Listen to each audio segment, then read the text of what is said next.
السلام علیکم. سویټزرلینډ خو به تاسو پیژنئ چې ټوله نړۍ ورته چې د جنت وایي، خو زه تاسو ته دغه سویټزرلینډ په باره کې خبره نه کوم. زه نن تاسو ته د یو داسې سویټزرلینډ په باره کې خبره کوم چې هغه پټ دی، هغه ښکاره نه دی لکه څنګه چې دغه سویټزرلینډ دی. زه خبره کوم د خیبر پښتونخوا. خیبر پښتونخوا په قدرتي ښکلا کې د سویټزرلینډ نه څه کم نه دی.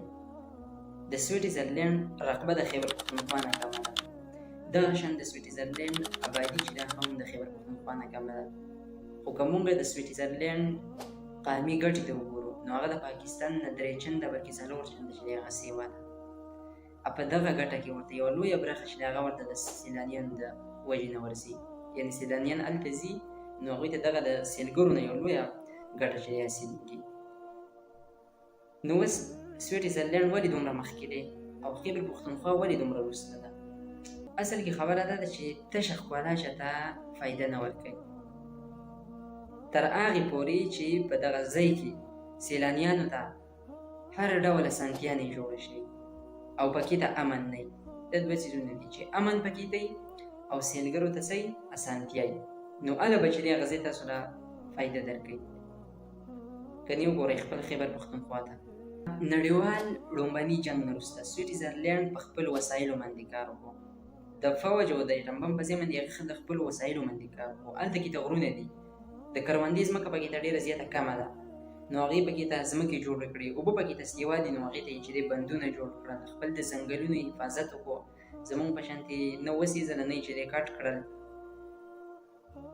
ګام په ګام باندې چې دی هوټلې جوړې کړې، خپل ولس ته یې پوهنتونونه جوړ کړل، روغتونونه یې ورته جوړ کړل. غرض دا چې هر قسمه اسانتیا یې ورته جوړه کړه.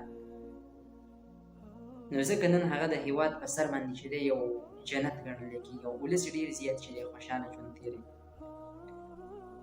اوس چې دی خپل دغه پټ سویټزرلینډ ته چې دی راتاو شي او وګورئ چې آیا دا څیزونه په دې کې شته که نه نشته دی، نو پخپله به درته چې دی پته ولګي. مونږ خپلې ځنګلې چې دی هغه کټ کړئ